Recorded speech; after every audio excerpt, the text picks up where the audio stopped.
السلام عليكم، كيف حالكم؟ يا رب تكونوا في أحسن حال. اليوم الجمعة، وفيها ساعة بيكون فيها الدعاء مستجاب، فلا تنسونا من دعائكم.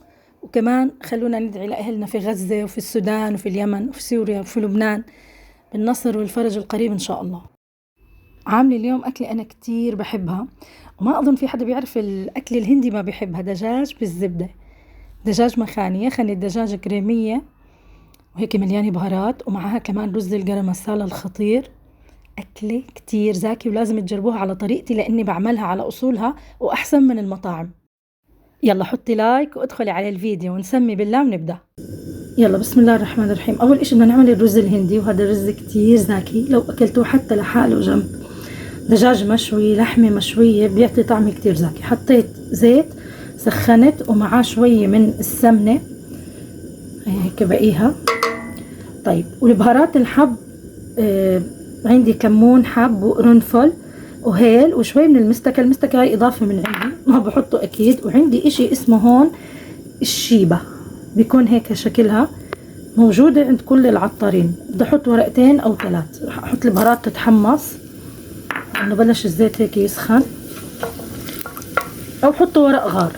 المهم يكون كمون وهيل وقرنفل، ممكن قرفة وورق غار، بيعطينا ريحة كتير زاكي، لأنه تطلع ريحة البهارات. هلا تحمصت عنا البهارات وطلعت ريحتها الحلوة. بنحط رز بسمتي مغسول ومنقوع شوي،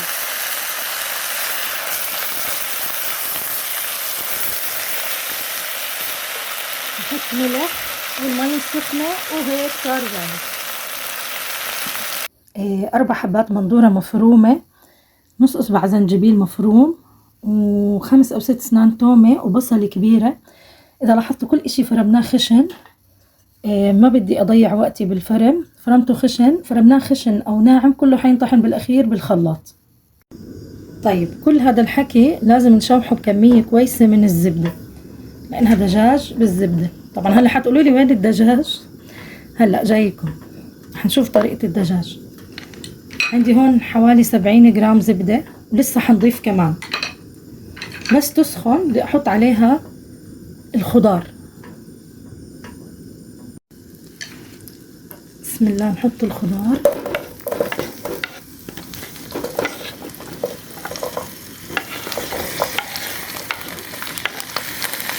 وهدول البهارات، بهارات كتير. عندي كركم، بابريكا، كمون وكزبرة، معلقة كبيرة من البهارات الهندية مشكلة أو بهارات مشكلة عادية، فلفل أسود. وعندي إشي هون اسمه الحلبة الباكستانية الخضراء المجففة.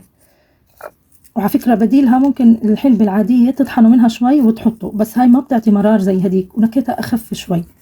بس إنه بديلها هو الحلبة الحب، هيك بيكون شكلها، تلاقوها بالمحلات اسمها كاجوري ميثي.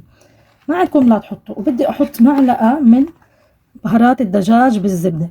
هلا في شغله بدي احكي لكم اياها، بتقدروا تستغنوا عنها لانه احنا استخدمنا البهارات المضبوطه، بس بدي احط منها هيك معلقه واحده. ايا كان نوع البهارات اللي بتجيبوها، تاكدوا انها خفيفه الحراره، لانه حتى وان كان مكتوب عليه خفيفه الحراره ممكن تكون كتير حاره. يعني شوفوا، هي مكتوب عليه خفيف الحراره بس ممكن تكون حاره، فديروا بالكم.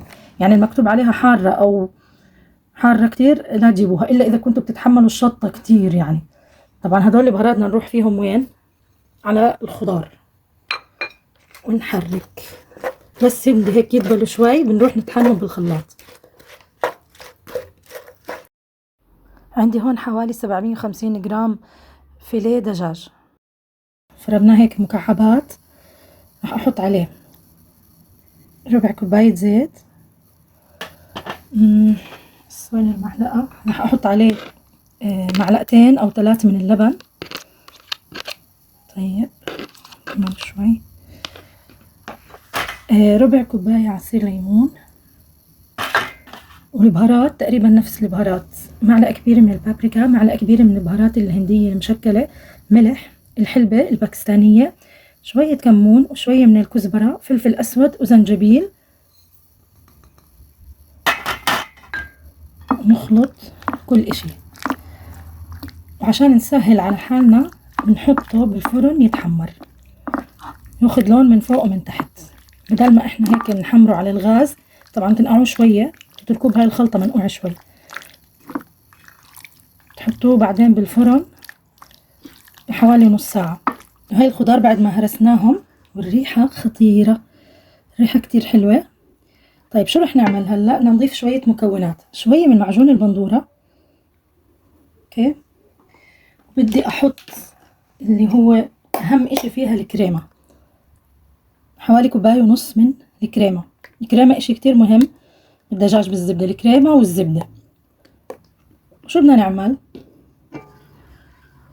يعني اذا بدنا زيادة بنحط، او زيادة مي كمان ما في مشكلة. وبندوق بنعدل البهارات الهندية، الملح، الفلفل. بدي احط كمان زيادة من الحلبة، كأني حطيت كتير بس مش مشكلة. والمفروض انه نحط كزبرة خضراء، بس احنا هون كزبرة الخضراء من المحرمات، ما حدا بيحبها، بس بتخيل انه طعمتها زاكية مع هاي الاكلات، يعني زاكية. ولسه في مكونات بدنا نضيفها، بس احنا هلا بدنا نستنى الدجاج حبين ما يستوي ونحطه هيك ياخد له تسبيكة يتشرب من النكهات، ونشوف شو اخر اشي رح نحط. هاي استوى عندنا الدجاج، هنحطه على خلطة الكريمة. بسم الله الرحمن الرحيم. عن جد عن جد يا ريتكم تقدروا تشموا الريحة. بدي اتركه حوالي 10 دقايق. شو بدي اضيف؟ زبدة، شايفين كمية كبيرة من الزبدة، يعني اكتر من 50 جرام بشوي، رشة ملح، وراح ازيد الكريمة.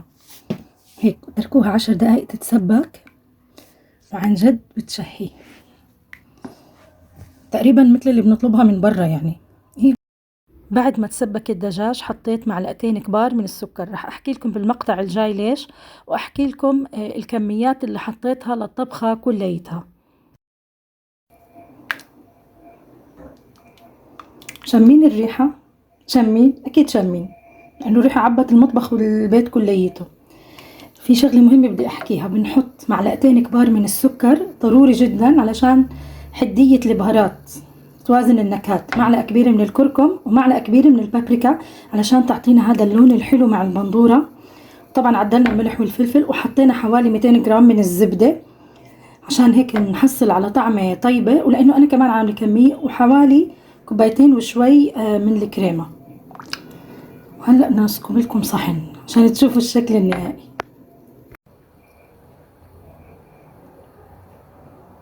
هاي سكبت صحن. هلأ اول اشي الرز، هذا الرز اللي عملناه، هذا الرز لحاله قصة والله العظيم كتير زاكي، مع شوية من المرقة، وبسم الله.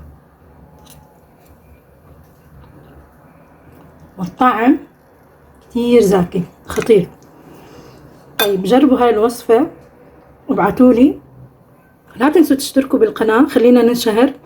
وكمان إذا عجبكم الفيديو شاركوه مع أصحابكم، وحطوا لايك للفيديو. بستنى كومنتاتكم، وأشوفكم الفيديو الجاي إن شاء الله. في أمان الله.